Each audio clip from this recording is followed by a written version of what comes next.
The story begins in the desert, where a lone child, playing with a human finger, stumbles along in search of his mother. A few miles away, a car pulls up on a road that suddenly ends in the middle of the desert. The man driving gets out and continues on foot. Wyndham is a photographer who has come here to capture a solar eclipse. After taking some pictures and noticing that the day is coming to an end, he tries to get back to his car, but is unexpectedly confronted by a boy who appears lost and frightened. Wyndham is willing to help, but the boy doesn't seem to need it. He points in the direction where his parents were lost and walks away. In an attempt to help the boy find his way home, Wyndham follows him, but the boy rudely refuses his support and leaves. The man is left alone in the dark, with no way back to civilization. Wyndham lies down to sleep, but struggles to do so, reliving the day's events in his mind. Suddenly, he hears strange noises. He follows the sound and soon finds stakes with ropes between them, from which bottles dangle, making a melodious ringing in the desert. Ahead lies a large valley,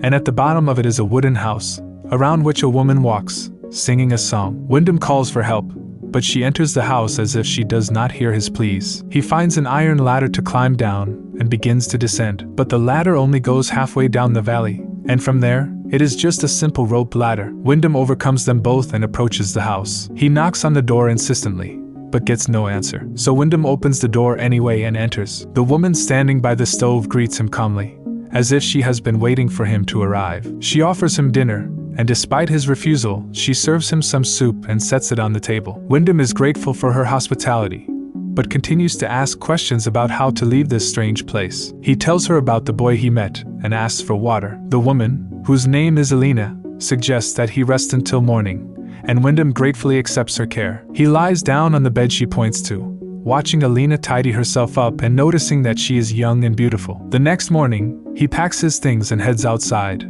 hoping to find his way home. But strangely enough, he can't find the rope ladder he climbed down the day before. Without it, access to the iron section is impossible. Wyndham returns in the house and takes out his camera, taking pictures of the graffiti on the canyon walls. Everything is very gloomy and reminds him of death in all its forms. He then notices Alina, who is busy repairing the roof, and asks her about the missing ladder, but she either doesn't understand what he is talking about or pretends not to understand. Although her words imply that there are other residents here, she doesn't tell him anything directly. Disappointed, Wyndham wanders around the canyon, periodically calling for help, but to no avail. Later, Alina asks him to undress so she can wash his clothes, saying that it wouldn't be nice to go home so dirty. The man has no choice but to comply. That night, he struggles to sleep again, goes outside, and tries again to find a way out, but nothing is found. In the morning, he searches the house, finds a hammer, and tries to climb the canyon wall. Suddenly, he notices movement above,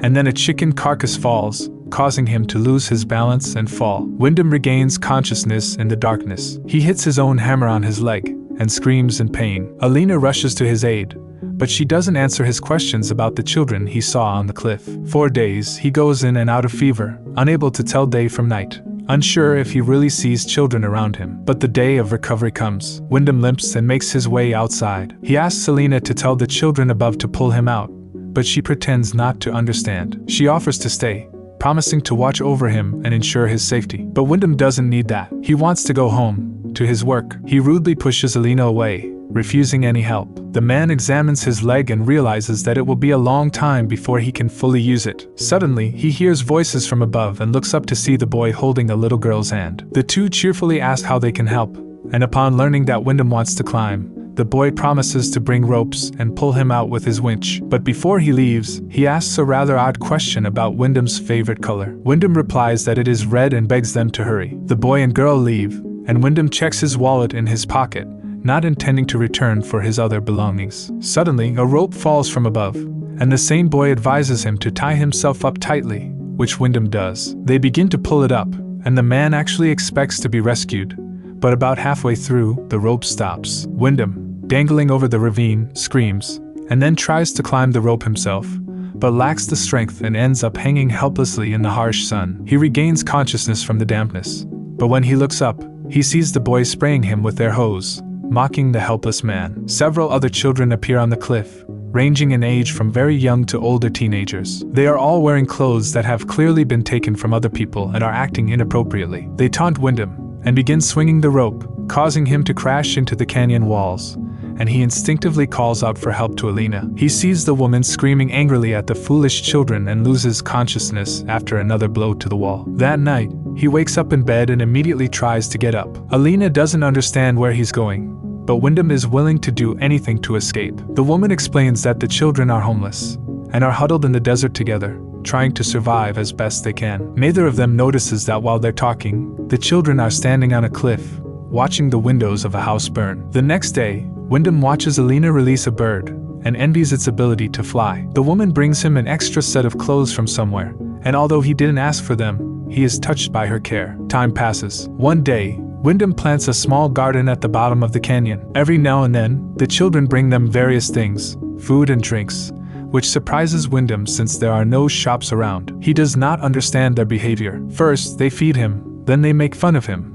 But Alina accepts everything as normal. The man becomes more involved in the house, and is surprised by Alina's calm behavior. One night, he tries to ask her questions, but is interrupted by screams from the yard. Alina advises Wyndham not to go out when the children are acting up, but he rushes outside in the night and sees the boys, dressed in strange clothes, gathered around the house. They begin to taunt him, push him, and beat him, but then suddenly disappear into the dark. Wyndham demands answers from Alina. Who are these children? Why do they live here? And why is she staying in this terrible place? But the woman remains calm, not admitting that she is a prisoner. That evening, she comes to Wyndham. The man, hungry for female attention, welcomes her eagerly. Time passes, and the first buds appear in Wyndham's garden. One day, the boy in the hat calls him from the top. He is friendly and promises to bring him some soda. Wyndham returns to his plants and unexpectedly finds a wedding ring and car keys buried in the sand. That evening, Alina shows him a photograph of a woman. She calls her the first mother, and she confesses that she is expecting his child. Stunned, Wyndham cannot believe his ears. He never wanted to have children here,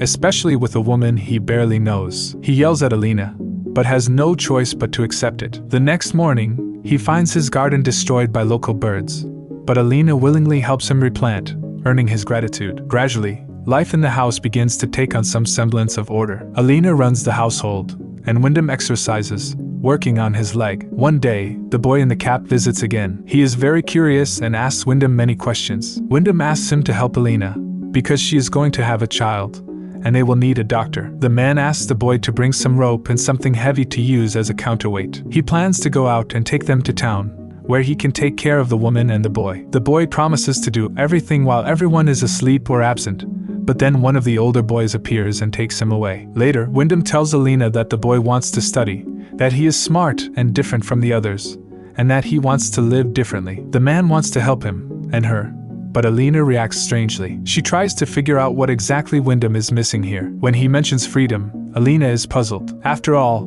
no one stops him from doing anything here. Isn't that freedom? Then the man tells her about the outside world, mentioning the ocean and cheeseburgers. Alina doesn't know what this is, so Wyndham explains what the dish consists of. The woman admits that her mother used to say that mirages live outside, but here, in the desert, everything is real. Wyndham takes out his camera and shows her the pictures he took on the day he ended up here. But what impresses the woman is not the solar eclipse, but a random shot in the car with music playing in the background. At night, he has nightmares about the terrifying faces of children mocking someone. In the morning, he hears Alina's terrible screams from the yard, rushes outside, and sees the boy in the cap crucified above the ravine on wires. The savages are standing on the cliff and laughing. The woman suddenly declares that the brothers would never do such a thing. She accuses Wyndham of killing her son and hits him over the head with a wooden board. When Wyndham regains consciousness, he finds himself in a cage. Despite his pleas and entreaties, Alina has no intention of letting him go. She feeds him like an animal, and her children come to watch his suffering. One day, he sees a girl standing on the cliff. She is clearly not from here. Wyndham draws her attention, though he is afraid to scream, for fear of waking Alina. Whispering, he begs the girl for help. She understands him, promises to do whatever is necessary, and leaves, assuring him that she will be back soon. Wyndham waits in hiding, watching the heavily pregnant Alina do her housework. Suddenly,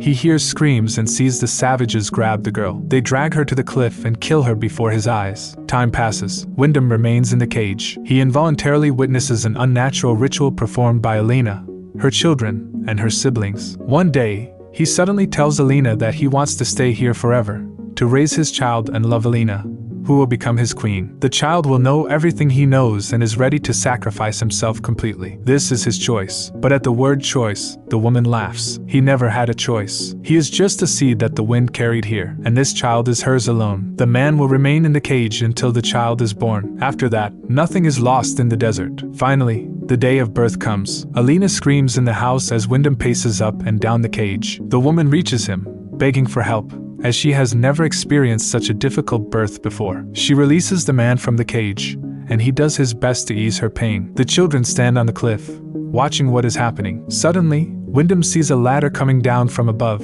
but Alina screams, and he stays by her side. The child is born at the moment of a solar eclipse. Wyndham takes the child in his arms and kisses her, delighted to be a father. Alina begs him to give her the child, and when she receives the child, she promises to feed and protect her until she becomes the new mother. Then she will have her purpose fulfilled, just as Wyndham has now fulfilled his. At that moment, the boy sneaks up and slits the man's throat, rising above the collapsed body, assuring him that he is doing it for the mother. Later, Alina gathers Wyndham's things and packs them in a box, then goes to the child, promising her that everything will be all right. Meanwhile, Wyndham's body decomposes in the yard, sprouting grass and turning to dust. This is where this unusual film ends.